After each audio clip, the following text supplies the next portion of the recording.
Hello friends, ഇന്നൊരു പുതിയ കഥയിലേക്കാണ് നമ്മൾ ഇന്ന് പോകുന്നത്. അപ്പോൾ കുറേ കാലമായിട്ട് നമ്മൾ കഥയൊന്നും കേട്ടിട്ടില്ലായിരുന്നു. അതിനുശേഷം ഇടുന്ന ആദ്യത്തെ സ്റ്റോറിയാണ് കേട്ടോ ഇന്നിടുന്നത്. അപ്പോൾ എല്ലാവരും കഥ കേൾക്കുക. പിന്നെ കഥ കേട്ട് ഇഷ്ടപ്പെടുകയാണെന്നുണ്ടെങ്കിൽ ലൈക്സ് ചെയ്ത് സപ്പോർട്ട് ചെയ്യുക, സബ്സ്ക്രൈബ് ചെയ്യുക. പിന്നെ അറിയാലോ, എന്തെങ്കിലും അഭിപ്രായം ഉണ്ടെങ്കിൽ അത് കറക്റ്റായിട്ട് തന്നെ കമൻറ്റ്സ് ചെയ്യുക. അപ്പോൾ നമുക്കിനി കഥയിലേക്ക് പോകാം. ഇന്നത്തെ കഥ എന്ന് പറയുന്നത് ഷീബ എന്ന സ്ത്രീക്ക് നമ്മളോട് പറയാനുള്ള ഒരു കഥയാണ് കേട്ടോ. അപ്പം ഷീബയുടെ ശബ്ദത്തിൽ ഞാൻ ഈ കഥ പറയാം. ഭർത്താവിനെ ജോലിക്ക് പറഞ്ഞു വിട്ടിട്ട് ഞാൻ ഓഫീസിലേക്ക് പോകുന്ന സമയത്ത് നല്ല മഴയുണ്ടായിരുന്നു. ആ മഴ സമയത്താണെന്നുണ്ടെങ്കിൽ ആകെപ്പാടുണ്ടായിരുന്ന ആ കുടയും എടുത്തുകൊണ്ടാണ് ഞാൻ ഓഫീസിലേക്ക് പോയത്. അതിരാവിലെ കുളിച്ചൊരുങ്ങിയ സമയത്ത് തന്നെ നല്ല തണുപ്പുണ്ടായിരുന്നു. മഴയല്ലേ, വെള്ളത്തിന് നല്ല തണുപ്പ് കാണുമല്ലോ. എന്തേലും ആവട്ടെ എന്നൊക്കെ വിചാരിച്ചിട്ട് ഞാൻ രാവിലെ ഇറങ്ങിയ സമയത്തായിരുന്നു. ഇന്ന് ഓഫീസിൽ പോകുന്ന സമയത്ത് എന്തേലും അത്യാവശ്യം നല്ലൊരു ഡ്രസ്സൊക്കെ ഇട്ടിട്ട് പോകണമല്ലോ. സാരി ഉടുക്കാന്ന് വിചാരിച്ചപ്പോൾ മഴയല്ലേ, എങ്ങനെ ഇപ്പം സാരി ഉടുക്കാം?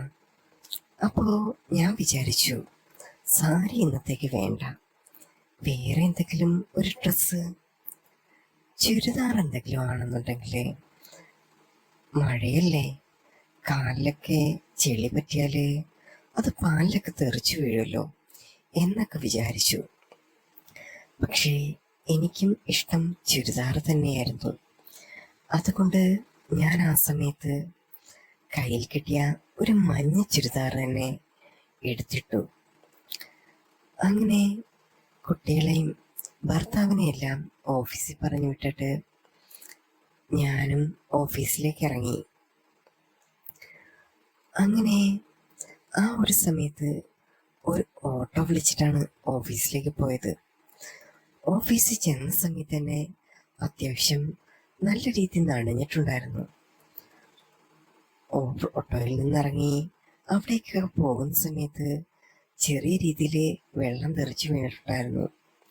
അത് നല്ല രീതിയിൽ ഞാൻ മനസ്സിലാക്കിയിരുന്നു. പിന്നെ എന്തെങ്കിലും ആയിക്കോട്ടെ, ഒരു ചെറിയ ടവലെടുത്ത് ഞാൻ ഡ്രസ്സെല്ലാം ഒന്ന് ജസ്റ്റ് ഒപ്പിയെടുത്തു. അത് കഴിഞ്ഞിട്ട് ഓഫീസിൽ ആ ഒരു നനഞ്ഞ ഡ്രസ്സിട്ട് ഞാൻ വർക്ക് ചെയ്തുകൊണ്ടിരിക്കുകയായിരുന്നു. ആ സമയത്തായിരുന്നു ബോസ് വിളിച്ചത്. ഞാൻ പതുക്കെ ഫയലും എടുത്തിട്ട് ബോസിൻ്റെ അടുത്തേക്ക് ചെന്നു. അപ്പം തന്നെ ബോസ് ചോദിച്ചു, ഇന്നലത്തെ വർക്കൊന്നും കംപ്ലീറ്റ് ആയില്ലല്ലോ, ഷീബ എന്തെടുക്കായിരുന്നു ഇത്ര നാള്? ഞാനൊരു വർക്ക് ചെയ്തു കഴിഞ്ഞാൽ, ഒരു വർക്ക് തന്നു കഴിഞ്ഞാൽ അത് കംപ്ലീറ്റ് ആക്കണമെന്നുള്ളൊരു മര്യാദ വേണ്ടേ? ഇതെല്ലാം ഇങ്ങനെ ഇട്ടിട്ട് പോകാൻ പറ്റുമോ എന്നൊക്കെ അയാൾ എന്നോട് ചോദിക്കായിരുന്നു. അപ്പോൾ ആ സമയത്ത് തന്നെ ഞാൻ തിരിച്ചു പറഞ്ഞു, അയ്യോ സാറേ, ഞാൻ അറിയാതെ ഞാൻ ആ 2 ദിവസം സുഖമില്ലാതെ കിടക്കുകയായിരുന്നു. അതുകൊണ്ടായിരുന്നു വർക്ക് സമയത്തിന് എനിക്ക് ചെയ്യാൻ പറ്റാഞ്ഞത്. എല്ലാ വർക്കും ഞാൻ തന്നെയല്ലേ ചെയ്യുന്നത്, മറ്റാരും എനിക്കൊരു ഹെൽപ്പിന് പോലും ഇല്ലല്ലോ. സാറ് എന്നോട് കുറച്ചിതായിട്ട് സംസാരിക്കണം എന്നൊക്കെ ഞാൻ അയാളോട് പറഞ്ഞു. എന്ത് ചെയ്യാനാണ് ഷീബേ, നമ്മുടെ ഓഫീസിലെ പ്രഷറൊക്കെ തനിക്ക് അറിയാവുന്നതല്ലേ. പിന്നെ മുകളിൽ നിന്നുള്ള പ്രഷറൊന്നും എനിക്കും താങ്ങാൻ വയ്യ. അതുകൊണ്ടാണ് ഞാനങ്ങനെ പറഞ്ഞത്. ഷീബ ഒന്നും വിചാരിക്കരുത് അയാൾ എന്നോട് പറഞ്ഞു. അപ്പം തന്നെ ഞാൻ ആ ഒരു സീറ്റിൽ വന്നിരുന്നു. നനഞ്ഞ ആ ഒരു ഡ്രസ് ഇട്ടുണ്ടായിരുന്നുകൊണ്ട് എനിക്ക് അവിടെ ഇരിക്കാൻ ഒട്ടും കംഫർട്ടല്ലായിരുന്നു. എന്നിട്ടും അയാളുടെ മുന്നിൽ ഞാൻ അങ്ങനെ ഇരുന്നു. അപ്പം തന്നെ ബോസ് എന്നോട് ചോദിച്ചു, എന്താ ഷീബേ, മഴ നനഞ്ഞ ആകെ കുളമായല്ലോ, ഇതിപ്പോൾ എവിടെ പോയിട്ടാ വന്നേ? കൊട എന്തെങ്കിലും കൈ വെച്ചുകൂടായിരുന്നോ എന്നൊക്കെ അയാൾ എന്നോട് ചോദിച്ചു.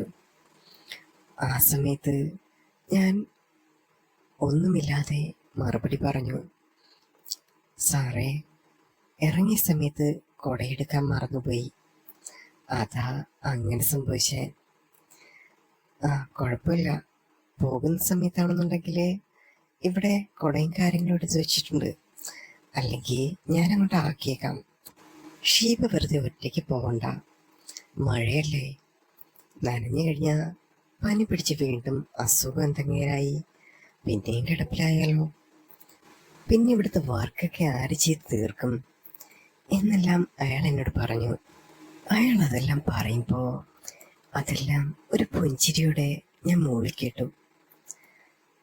ആ, എല്ലാ ഡ്യൂട്ടിയും എല്ലാ വർക്കും ഞാൻ തന്നെ ചെയ്തോളാം. സാറ് സാലറി കൂട്ടി തന്നാൽ മതി എന്ന് ഞാൻ പറയുമ്പോൾ അയാളും എന്നെ നോക്കി ഒന്ന് ചിരിച്ചു.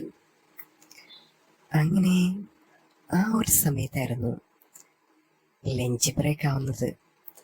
ഞങ്ങൾ രണ്ടുപേരും ഇരുന്ന് സംസാരിച്ച് സമയം പോയത് അറിഞ്ഞതേയില്ല. അങ്ങനെ ലഞ്ച് ബ്രേക്ക് ആയ സമയത്ത് ബോസ് എൻ്റെ അടുത്ത് പറഞ്ഞു, ഷീബ ഭക്ഷണം കൊണ്ടുവന്നെങ്കിൽ ഇവിടെ വന്നിരുന്ന് കഴിച്ചോ, നമുക്ക് ഷെയർ ചെയ്തിരുന്ന് കഴിക്കാമല്ലോ. അപ്പോൾ ഞാൻ ബോസിനോട് ചോദിച്ചു, അപ്പുറത്തൊക്കെ സ്റ്റാഫ് എന്തെങ്കിലുമൊക്കെ പറയില്ലേ, അവർക്ക് ഒരു ബുദ്ധിമുട്ടായാലോ. അപ്പം ബോസിൻ്റെ അടുത്ത് പറഞ്ഞു, ഇതൊക്കെ നോക്കിയും പേടിച്ചൊക്കെ ജീവിച്ചിട്ട് എന്ത് കാര്യം ഷീബേ. നമുക്ക് എന്തെങ്കിലും ഇഷ്ടങ്ങളുണ്ടെങ്കിൽ അതങ്ങ് സാധിക്കണം. അല്ലാതെ അവരെന്ത് പറയും ഇവരെന്ത് പറയും അങ്ങനെയൊക്കെ വിചാരിച്ചിരുന്ന നമ്മുടെ ജീവിതം അങ്ങ് പോയി പോകത്തുള്ളൂ. അത് പറയുന്നത് കേട്ടപ്പോൾ എനിക്കും അതിനകത്ത് എന്തൊക്കെയോ ഉണ്ടെന്ന് തോന്നി.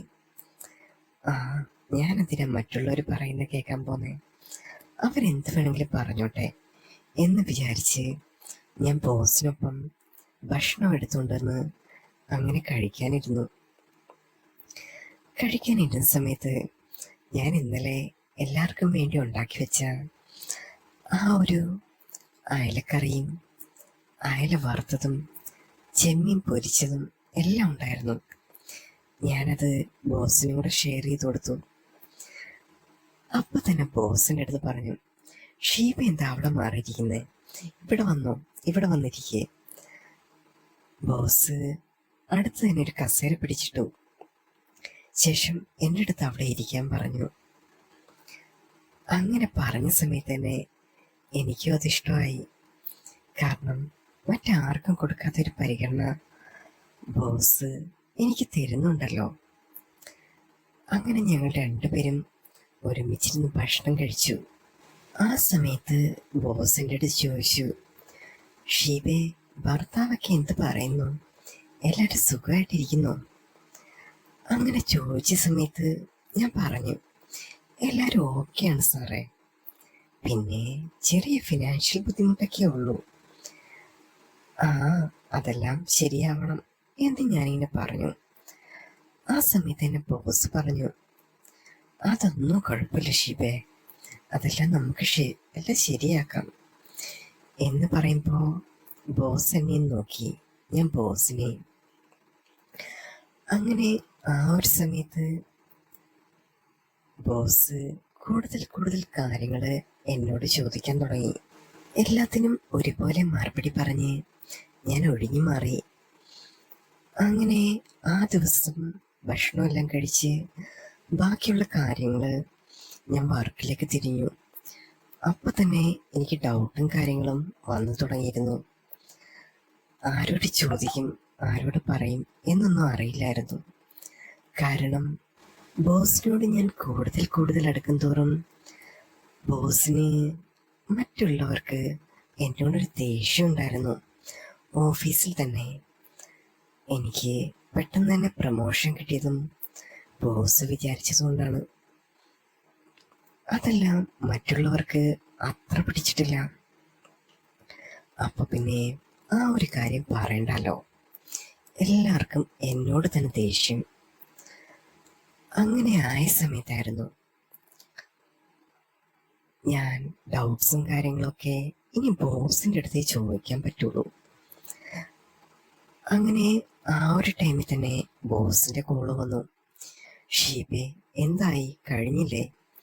അപ്പൊ തന്നെ ഞാൻ ബോസിൻ്റെ അടുത്ത് പറഞ്ഞു, ബോസ്, കഴിഞ്ഞിട്ടില്ല, ഇനിയും വർക്കും കാര്യങ്ങളും പെൻഡിങ് ആയിട്ടുണ്ട്. എല്ലാം ചെയ്തു തീർക്കാൻ ഒരു ചെറിയ ഡൗട്ടും ഉണ്ട്.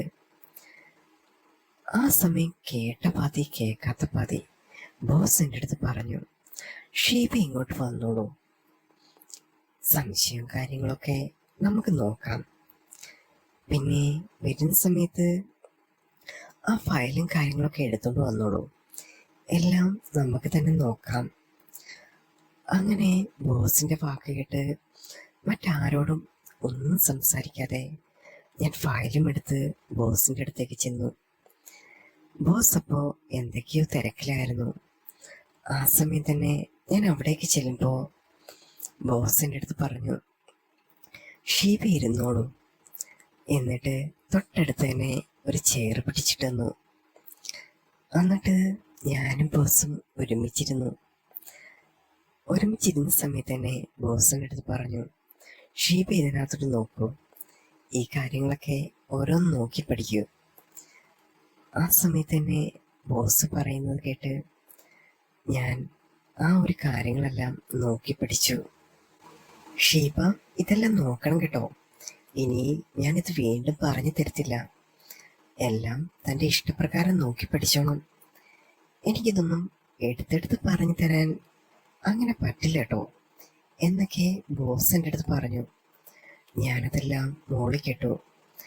ഇടയ്ക്ക് എൻ്റെ കൈകളിൽ നിന്നും തെറ്റിപ്പോകുന്ന സമയത്ത് ബോസിൻ്റെ കയ്യിലൊരൊറ്റ അടി തന്നു. എല്ലാം നോക്കി പഠിക്കണമെന്ന് ഞാൻ പറഞ്ഞാണ് കേട്ടോ എന്നൊക്കെ ബോസിൻ്റെ അടുത്ത് പറഞ്ഞു.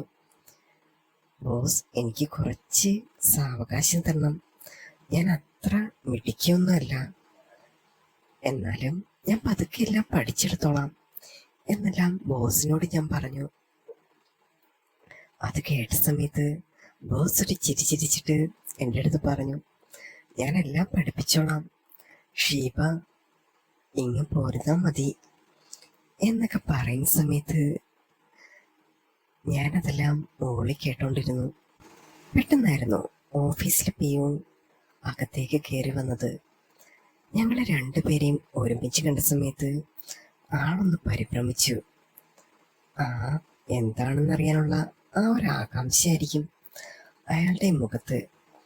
പെട്ടെന്ന് തന്നെ അയാളെ കഥകടച്ചിട്ട് പുറത്തേക്കിറങ്ങി. സാറ് അയാളെ കണ്ട സമയത്ത് തന്നെ അങ്ങോട്ട് വിളിച്ചു, എടോ വന്നോളൂ, എന്താന്ന് വെച്ചാ ചെയ്തിട്ട് പോകട്ടോ എന്ന് പറഞ്ഞിട്ട് അയാളോട് പറഞ്ഞു. അയാൾ ഒരു പുഞ്ചിരിയോടെ ഞങ്ങളെ രണ്ടുപേരെയും നോക്കിയിട്ട് അവിടെയുള്ള കാര്യങ്ങളെല്ലാം ചെയ്തിട്ട് അയാൾ പുറത്തേക്ക് ഇറങ്ങിപ്പോയി. ശേഷം ഞാനും ബോസും അവിടെയായിരുന്നു. സമയം പോയതറിഞ്ഞില്ല. ഞങ്ങൾ ഓരോ കാര്യങ്ങൾ ചെയ്ത് അങ്ങനെ സമയം പോയി 5 മണിയായി. പെട്ടെന്നായിരുന്നു പോകാനുള്ള സമയമായെന്ന് ഞാൻ തന്നെ മനസ്സിലാക്കുന്നത്. അങ്ങനെ എല്ലാവരും ഇറങ്ങി. അതിനുശേഷം ഞാനും ബോസുമായി. ആ സമയത്തും മഴ നന്നായിട്ട് പെയ്തിരുന്നു. ആ മഴയിൽ ബോസ് എന്നോട് പറഞ്ഞു, ഷീബയെ വേണമെന്നുണ്ടെങ്കിൽ ഞാനങ്ങോട്ട് കൊണ്ടുവിടാം, ഷീബ അല്ലെങ്കിൽ നനഞ്ഞു പോവില്ലേ. അപ്പോൾ ഞാൻ ബോസിനോട് പറഞ്ഞു, അതൊന്നും വേണ്ട ബോസ്, ഞാൻ ഒറ്റയ്ക്ക് പൊക്കോളാം, കൂടെ എന്തെങ്കിലും എടുത്തിട്ട് പോകുന്നതായിരിക്കും കുറച്ചുകൂടെ നല്ലത്. പെട്ടെന്ന് ബോസ് അത് കേട്ടതും എന്നെ നോക്കി ദേഷ്യപ്പെട്ടു. ഇവിടെ നിന്ന് അവിടം വരെ കൊടയിൽ ഇങ്ങനെ പോവാന്നോ? അതൊന്നും നടക്കുന്ന കാര്യമല്ല ഷീബ, ഞാൻ തന്നെ കൊണ്ടുവിടാം എന്ന് പറഞ്ഞ് ബോസ് എൻ്റെ അടുത്ത് ഒരുപാട് പറഞ്ഞു. അങ്ങനെ ഞങ്ങൾ രണ്ടുപേരും കൂടി കാറിൽ കയറിയപ്പോഴും ഓഫീസിലെ സെക്യൂരിറ്റി ഞങ്ങളെ നോക്കുന്നുണ്ടായിരുന്നു. ആ സമയത്ത് ബോസ് ഒന്നും മിണ്ടിയില്ല. ഞങ്ങളൊരു പുഞ്ചിരിയോടെ കാറിനുള്ളിൽ കയറി അവിടേക്ക് യാത്ര ആരംഭിച്ചു.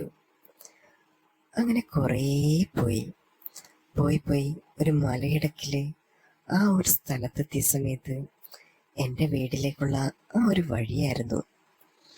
ബോസ് പറഞ്ഞു, കുറച്ചു നേരം ഇവിടെ നിൽക്കാം, എന്നിട്ട് പോയാൽ പോരെ. അപ്പോൾ ഞാൻ പറഞ്ഞു, ബോസ്, ഇപ്പോൾ ഹസ്ബൻഡും മക്കളും ഒക്കെ വരാൻ സമയമായിട്ടുണ്ട്, അവിടെ ഭക്ഷണവും കാര്യങ്ങളൊക്കെ റെഡിയാക്കണ്ടേ. പെട്ടെന്ന് ബോസിൻ്റെ അടുത്ത് പറഞ്ഞു, നമുക്ക് മഴയൊക്കെ കുറച്ച് കണ്ടിട്ട് ഇതൊക്കെ ഒന്ന് അടിച്ചു പൊളിച്ചിട്ടൊന്ന് പോയാൽ പോരെ എന്ന് ചോദിക്കുമ്പോൾ ഞാൻ ബോസിൻ്റെ അടുത്ത് പറഞ്ഞു, ബോസ് ഇപ്പം പറ്റില്ല, പിന്നെ ഒരു ദിവസമാവാം എന്ന് പറഞ്ഞു. അങ്ങനെ ബോസ് എന്നെ എൻ്റെ വീട്ടിലേക്കുള്ള ആ ഒരു വഴിയിൽ അവിടെ ഡ്രോപ്പ് ചെയ്തു. അത് പക്ഷേ അതൊരു ഇടവഴിയായിരുന്നു. ഇടവഴി എന്നൊക്കെ പറഞ്ഞാൽ നല്ല കാടും പിന്നെ മരങ്ങളും പിന്നെ എല്ലാം കൂടി ചേർന്നിട്ടാണെന്നുണ്ടെങ്കിൽ ചെറിയൊരു മരവും അതെല്ലാം ഉണ്ട്, ഒരു ഇടവഴി. അത് എങ്ങനെയത് പറഞ്ഞു കഴിയുക? അതിൻ്റെ തൊട്ടടുത്തായിട്ട് ഒരു കുളം ഉണ്ടായിരുന്നു. പിന്നെ അതിൻ്റെ ഇടവഴി കൂടി വേണം 1 കിലോമീറ്ററോളം നടക്കാനുണ്ട്. പക്ഷേ വണ്ടിയൊന്നും അതിനകത്തൂടി പോകില്ല. അത് ബോസിനെ കണ്ടപ്പോൾ തന്നെ മനസ്സിലായി. പെട്ടെന്ന് ബോസ് എൻ്റെ അടുത്ത് ചോദിച്ചു, ഇതുവഴി ഷീബ എങ്ങനെ അപ്പുറത്തെത്തുക? ആരെങ്കിലും വരുമോ ഇവിടേക്ക് വിളിക്കാൻ? അപ്പം തന്നെ ബോസിനോട് ഞാൻ പറഞ്ഞു, ആരും വരില്ല ബോസ്, ഞാൻ തന്നെ ഒറ്റയ്ക്ക് നടന്നു പോകേണ്ടി വരും. പെട്ടെന്ന് തന്നെ ബോസിന് വഴക്ക് പറഞ്ഞു, ഷീബ എന്ത് മണ്ടത്തരമായി പറയുന്നേ? ഇത്രയും മഴ പെയ്യുന്ന സമയത്താണോ ഇതുവഴി നടന്നങ്ങനെ പോകുന്നത്? അതും ഒരു കുട പോലും ഇല്ലാതെ. ഷീബയെ അങ്ങനെ കൊണ്ടുപോകാൻ ഞാൻ സമ്മതിക്കില്ല. ഞാനൊരു കാര്യം ചെയ്യാം, ഞാൻ കുട കൊണ്ടുവന്നിട്ടുണ്ടല്ലോ, അപ്പോൾ വീട് വരെ ഞാൻ കുടയിൽ അങ്ങോട്ട് ആക്കിത്തരാം. അത് പറയുന്ന സമയത്ത് ഞാൻ ബോസിനോട് ചോദിച്ചു, ബോസ്, അത് ബോസിനൊരു ബുദ്ധിമുട്ടാവില്ലേ എന്നെ അവിടേക്ക് കൊണ്ടുവന്നാക്കാൻ? അത്രയും ദൂരം ബോസ് വരണ്ടേ? അത് കേട്ട സമയത്ത് ബോസിനോട് ചീത്ത പറഞ്ഞു, ഇത്രയും മഴ നനഞ്ഞ് അവിടെ പോയിട്ടാണോ ബുദ്ധിമുട്ടൊക്കെ പറയുന്നത്? അതിനെന്താണ്, നീ എൻ്റെ ഓഫീസിലെ സ്റ്റാഫല്ലേ, പിന്നെന്താ എനിക്ക് അങ്ങോട്ട് കൊണ്ടുചെന്നാക്കിയാൽ? അത് ബോസ്, ആരെങ്കിലും കണ്ടു കഴിഞ്ഞാൽ എനിക്ക് അതൊന്നും കുഴപ്പമില്ല ഷീബേ, നീ വാ, ഞാനങ്ങോട്ട് ആക്കാം എന്നൊക്കെ പറഞ്ഞ് ബോസ് കുടയെടുത്തു. അത് അത്യാവശ്യം ചെറിയൊരു കുടയായതുകൊണ്ട് തന്നെ 2 പേർക്ക് അഡ്ജസ്റ്റ് ചെയ്ത് പോകാം, അത്ര മാത്രമേ ഉള്ളൂ. എങ്കിലും തല നനയില്ല, അത് തന്നെയാണല്ലോ വേണ്ടതും. തല നനഞ്ഞു കഴിഞ്ഞാലാണല്ലോ പനിയും ജലദോഷമൊക്കെ പിടിക്കുള്ളൂ. അങ്ങനെ ബോസും ഞാനും കൂടെ ആ മഴയത്ത് ഒരു കുടയിൽ നടന്നു നീങ്ങി. അത്യാവശ്യം 1 കിലോമീറ്ററോളം ദൂരമുണ്ട്. ഞാൻ അത്യാവശ്യം പാവപ്പെട്ട വീട്ടിലായതുകൊണ്ട് തന്നെ വീടിൻ്റെ വഴിയാണെങ്കിലും അത്യാവശ്യം ചെറിയ വഴിയാണ്. കുളവും അരുവിയും അതിൻ്റെയൊക്കെ ഇടയിൽ കൂടി വേണം നടന്ന് മുന്നോട്ട് നീങ്ങാൻ. സമയം അപ്പം 6 മണി കഴിഞ്ഞിരുന്നു. നേരം ഇരുട്ടി തുടങ്ങിയിരുന്നു. പിന്നെ വൈകുന്നേര സമയമായതുകൊണ്ട് തന്നെ പറയണ്ടല്ലോ. പിന്നെ മഴയും കൂടി, കറുത്തിരുട്ട് നല്ല കാർമേഘങ്ങളൊക്കെ ഇരുണ്ട് മൂടിക്കിടക്കുമ്പോഴാണ് ഞാനും ബോസും കൂടി അങ്ങനെ നടന്നു പോകുന്നത്. അങ്ങനെ നടന്ന് ഞങ്ങൾ പാതി വഴിയെത്തി. മഴ ഉറച്ചു പെയ്യാൻ തുടങ്ങി. അപ്പം തന്നെ ബോസിൻ്റെ കയ്യിലുള്ള കുട പെട്ടെന്ന് പറന്നുപോയി. ഞാൻ പെട്ടെന്ന് തന്നെ ബോസിൻ്റെ അടുത്ത് പറഞ്ഞു, അയ്യോ ബോസ്, പറന്നു പോയല്ലോ കുട, ഇനിയിപ്പോൾ എന്ത് ചെയ്യും എന്നൊക്കെ പറയുന്ന സമയത്ത് ബോസ് അതിൻ്റെ പിന്നാലെ ഓടി. ഞാനും ബോസും ആ കാറ്റത്ത്, മഴയത്ത്, ഇടിമഴയത്ത് നന്നായി നനഞ്ഞു. നനഞ്ഞ സമയത്ത് തന്നെ ബോസിൻ്റെ അടുത്ത് ചോദിച്ചു, ഷീബ, നന്നായിട്ട് നനഞ്ഞല്ലോ, ഇനിയിപ്പോൾ വീട്ടിലേക്ക് പോകുന്നുണ്ടോ? പിന്നല്ലാതെ, വീട്ടിലേക്ക് പോകാതെ ഈ മഴയെ തന്നെ ഇങ്ങനെ നിൽക്കാൻ പറ്റുമോ ബോസ് എന്നൊക്കെ ഞാൻ തിരിച്ചു ചോദിച്ചു. അങ്ങനെ ഞാനും ബോസും കൂടി മഴയത്ത് നേരെ വീട്ടിലേക്ക് നടന്നു പോകുകയായിരുന്നു. ആ ഒരു സമയത്തായിരുന്നു വീണ്ടും 1 കിലോമീറ്റർ ദൂരമുള്ള ആ വഴിയിൽ വീണ്ടും വീണ്ടും ഇടിയും മിന്നലും പെയ്യാൻ തുടങ്ങി. കൂടെ മഴയും. ഞാൻ ആകെ പരിഭ്രമിച്ചങ്ങനെ നിന്നു. എൻ്റെ കൂടെ ബോസും. ഈ ഒരു കഥയുടെ അടുത്ത ഭാഗം ഉടൻ തന്നെ ഈ ഒരു ചാനൽ അപ്ലോഡ് ചെയ്യുന്നതാണ്. അപ്പോൾ ഇഷ്ടപ്പെട്ട ലൈക്സ് ചെയ്യുക, സബ്സ്ക്രൈബ് ചെയ്യുക. അപ്പം അടുത്ത ഭാഗത്തിനായിട്ട് ഉടൻ തന്നെ ഞാൻ അധികം വെയിറ്റ് ചെയ്യിപ്പിക്കുന്നില്ല. അപ്പോൾ കേൾക്കുക, സപ്പോർട്ട് ചെയ്യുക.